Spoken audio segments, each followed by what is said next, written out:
बिस्मिल्लाहिर्रहमानिर्रहीम। अस्सलाम वालेकुम सज्जनों ते मित्रों, तुसी वेख रहे हो मेरा वीलॉग चैनल रेडार।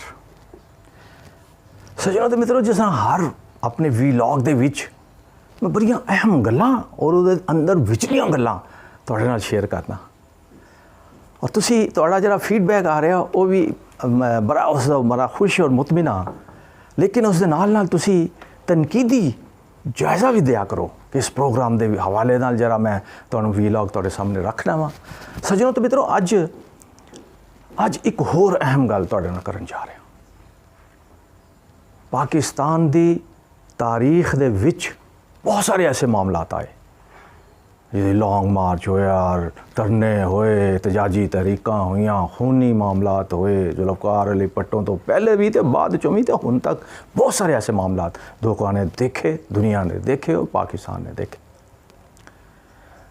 लेकिन सज्जनों ते मित्रों, हुण जो कुछ हो रहा उहदे विच प्लान ए दे उत्ते अमल दरामद हो गया है। हुकूमत की पार्टियां ने भी कर लेता, इमरान खान लो भी जरा होना चाहिए सी उन्हें भी अपने तौर पर कर लेता। हुण एक दूसरे नू नीचा दिखाने लई प्लान बी ते अमल शुरू हो लगा जे। प्लान बी सज्जनों ते मित्रों, ये प्लान बी है कि मैं दसना तुहानू प्लान बी इहदे ते अमल शुरू। हुकूमत की कोशिश है कि किसी ना किसी तरह इमरान खान को इन्ना क दबाया जाए कि वह मुज़ाकरात ते आ जाए तो साडियां गल्लां मान लवे। गल्लां कुछ ज़्यादा भी नहीं, सिर्फ नवाज शरीफ नूं आंदे जेल जूल च ना जाए, रौला ना पवे, इलैक्शन चले जाने, सिर्फ इन्नी गल है। इमरान खान को मंजूर नहीं, वो कहता पैसे वापस करो, अदालतां दे विच अपने मुकदमात जिहड़े ने वो अदालतां च फेस करो, सिर्फ इन्नी गल है। लेकिन इहदे ते मामला बड़े टफ होंदे जा रहे हैं। प्लान बी, नवाज शरीफ वापस आएगा तो पाकिस्तान की हुकूमत की करेगी, इमरान खान की करेगा। फिर सारे मामलात दे विच इमरान खान गिरफ्तार होंदा है तो फिर की प्लान है, प्लान बी की है, की होएगा, ये की कर लेंगे। सज्जनों ते मित्रों, यही गल अज तुहाडे नाल करन वालियां ने।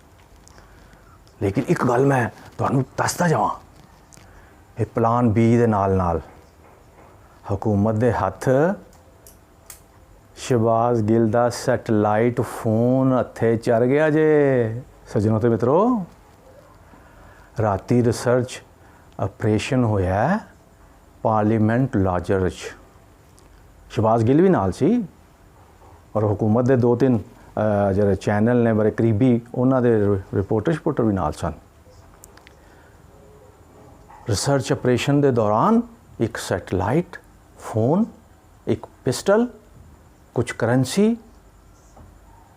और एक वो पर्स जरा के जिहदे च पैसे भी सन, वो भी उत्थों मिले।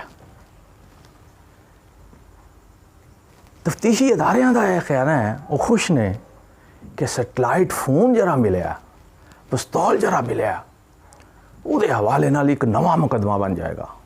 उहदे विच जरा पिस्टल है, उहदे विच सीधा सीधा शहबाज गिल की गिरफ्तारी हो सकती, फिर नवे सिरों तो रिमांड खत्म होंदा, उहदे विच पर्चा हो जाएगा, उहदी गिरफ्तारी कर लेंगे नजायज़ असले दे वाले नाल।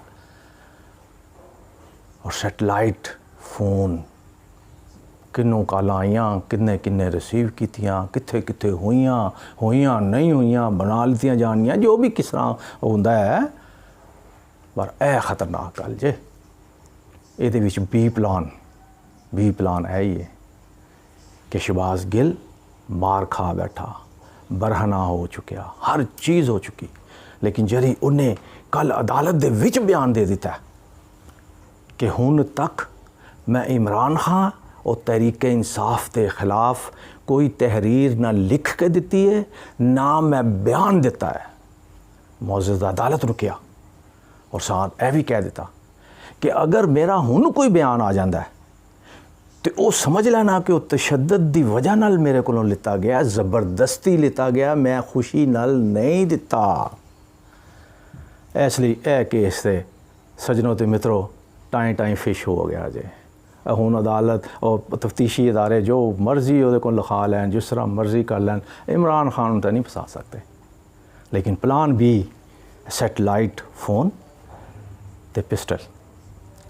लेकिन ਇਹਦੇ ਤੇ शहबाज गिल ने ਉੱਥੇ ਜਿਹੜੇ मौके ਤੇ ਸਾਫੀ ਸਨ ਉਹਨਾਂ ਨੂੰ ਕਿਹਾ ਕਿ ਇਹ ਮੇਰੇ ਇੱਥੇ ਆਉਣ ਤੋਂ ਪਹਿਲੇ ਮੇਰੇ ਕਮਰੇ ਦੀ ਤਲਾਸ਼ੀ ਲਿੱਤੀ ਗਈ ਹੈ, ਮੇਰੇ ਕਮਰੇ ਦੀਆਂ ਚੀਜ਼ਾਂ ਬੇਤਰਤੀਬੀ ਪਈਆਂ ਸਨ।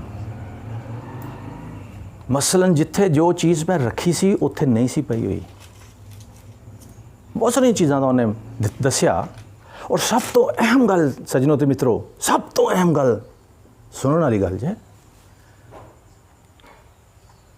ਸੱਜਣੋ ਤੇ ਮਿੱਤਰੋ, शहबाज गिल ने ਵੱਡੀ ਗੱਲ ਕਰ ਦਿੱਤੀ। ਉਹਨੇ ਕਿਹਾ ਜਿਸਲੇ ਮੈਨੂੰ ਗ੍ਰਿਫਤਾਰ ਕੀਤਾ ਗਿਆ ਸੀ 14 ਦਿਨ ਪਹਿਲੇ, ਉਸਲੇ ਮੇਰੇ ਕੋਲੋਂ ਜਿਹੜਾ ਮੇਰਾ ਪਰਸ ਸੀ ਜਿਹਦੇ 'ਚ ਮੇਰੇ ਪੈਸੇ ਸਨ ਤੇ ਮੇਰਾ ਪਰਸ ਸੀ, ਉਹ ਪੁਲਿਸ ਨੇ ਬਰਾਮਦ ਕੀਤਾ ਸੀ।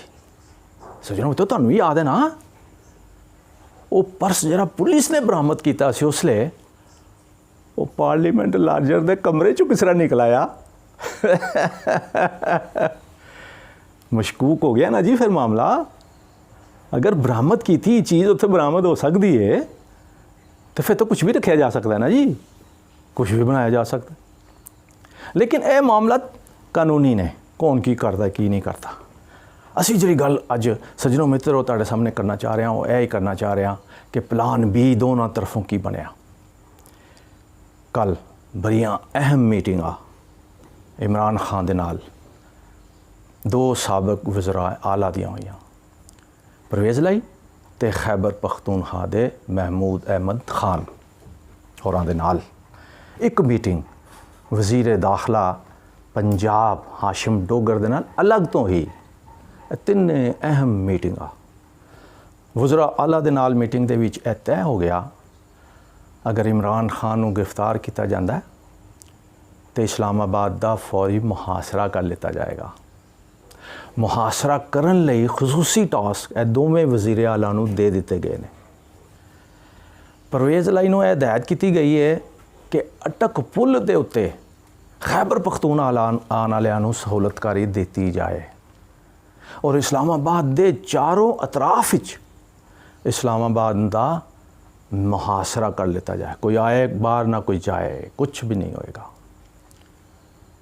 दूसरी गल नवाज शरीफ के मुतलक भी हुई सज्जनों के मित्रों, वो मैं तुहानूं दसना, लेकिन पहले मैं हाशिम डोगर दे नाल होने वाली गल दसदा वां। इमरान खान ने हाशिम डोगर नूं पुछया, वज़ीर दाखला साहब, शहबाज गिल नूं ते मार मार के उन्होंने उहदी तूं कढ दित्ती, एक होर सहाफ़ी नूं फड़ के मार कुट करके उन्होंने जमील फरूकी नूं भी बरहना किया और शदीद तशद्दद किया उहदे ते। तुसीं की करदे पे हो? नून लीग दे बंदे जरे ने वो गिरफ्तार हुण तक क्यों नहीं हो रहे, जिन्हां दे पर्चे होए ने, फौरी तौर पर ये कम करो। सज्जनों मित्रों, मेरे रडार है दसदा है फिर हाशिम डोगर ने इत्थे वड्डा इंसाफ करता। इमरान खान नूं दस्सिया गया कि 5 MPA नून लीग दे तर लिते गए ने, फल लिते गए ने। किन्ना मुकदमा दे विच किस तरह उन्होंने हो की रहा, मीडिया तक गल क्यों नहीं पहुँची, ये फिर तुहाडे नाल वक्त दे नाल दसांगे। बहरहाल उन्होंने यह दस्सिया कि 5 बंदे तड़ लेते हैं, बाकी भी जिस तरह काबू आएंगे फड़ लवांगे। सज्जनों ते मित्रों, एक भी फैसला होया कि जिस तरह तहरीक इंसाफ के कायद इमरान खान के खिलाफ मुख्तलिफ दरखास्तां दे के मुकदमे दर्ज कराए जा रहे हैं, इस तरह पंजाब और खैबर पख्तूनख्वा दे विच भी तहरीक इंसाफ के लोग थाने जाके जिन्हां लोगों ने तहरीक इंसाफ के खिलाफ तशद्दद की फज़ा बनाई सी और जिन्हां लोगों ने तंग किया है वर्करां नूं, उन्हां दे खिलाफ भी दरखास्तां दित्तियां जाण, उन्हां दे खिलाफ मुकदमे दर्ज किए जाण। ये तो हाशिम डोगर दे नाल जिहड़ियां गल्लां होईयां, इहदा मतलब फिर यह होया ना सज्जनों मित्रों कि गिरफ्तारियां हुण इह सूबियां विच भी होण लगियां ने। मुकदमा दर्ज करना कोई मसला तो नहीं ना जी होंदा हुकूमत,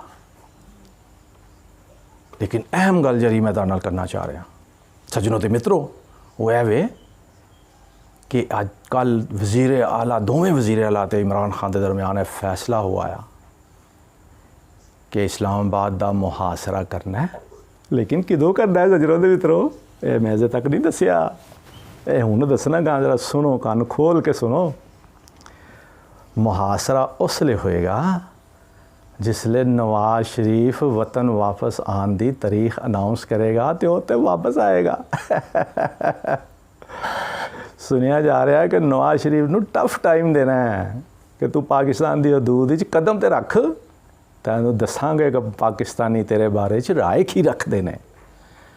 तुहानूं याद है ना, मैं तुहानूं दस्सिया है 5 सितंबर आखिरी दिन है बरतानिया तो निकलन दा। और मैं तुहानूं भी दस्सिया सी कि पाकिस्तान के नाल नाल कतर जाने के हवाले नाल भी एक ऑप्शन रखते हैं, लेकिन हुकूमत पाकिस्तान की और इस हुकूमत के सहूलतकारां की कोशिश है वे किस तरह इमरान खान के नाल मामलात तय हो जान। इन्ना क प्रेशर पाओ इमरान खान ते कि मामला तय हो जान और नवाज शरीफ इत्थे उतर आए। लेकिन ये जी नवी गल मैं तुहानूं दसी है सजनों ते मित्रों कि 5 दे लग मतलब सितंबर के आखिरी हफ्ते दे विच लॉन्ग मार्च इस्लामाबाद की तरफ रवाना। सड़कों ते दुनिया ही दुनिया, वैसे तो जो भी जलसा जुलसा करना होंदा या आवाज़ देंदे ने किसी किस्म की कॉल तो सड़कों ते दोगे लोग, तो जिसले नवाज शरीफ के आन दे उत्ते लोग एहतजाजन बाहर निकलणगे तो फिर इस मुल्क की सड़कों का मंजर की होएगा सज्जनों ते मित्रों, अजीब मंजर होएगा। और यह गल्लां ने जड़ियाँ आने वाली हुकूमत और आने वाले हालात का तकाजा कर दिया ने कि अजे हुण तो ही असी सोच विचार करना शुरू कर दईए, मामलात नूं किसी तरफ लै जाइए। और यह भी सुनिया सज्जनों तो मित्रों, एक होर मैं तुहानूं दस देवां, रेडार मेरा भी दसदा है कि नवाज शरीफ ने खुफिया पैगाम इमरान खान नूं भेजिया है। नवाज शरीफ ने खुफिया एक पैगाम इमरान खान नूं भेजिया है कि सियासत के मामलात नूं अगे लैके जाण लई जमहूरीयत लई असी दोवें मिल के इस सहूलतकारां नूं तां टिकाणे लाइए ना जी। ये कि जिसे दिल करदा जिस मर्जी हुकूमत नूं हरे ठां ते कर दिंदे ने। ये बिल्कुल उस तरह ही है जिस तरह बेनज़ीर दे नाल मिसाके जमहूरीयत साइन होया सी। सज्जनों ते मित्रों बहुत सारियां गल्लां ने, लेकिन तुहाडे नाल वक्त दे नाल नाल मैं तुहाडे नाल शेयर करदा रहांगा। अपना बहुत ख्याल रखना, पाकिस्तान दे चप्पे चप्पे नाल प्यार करना और तुहाडा मेरा सब दा रब रख।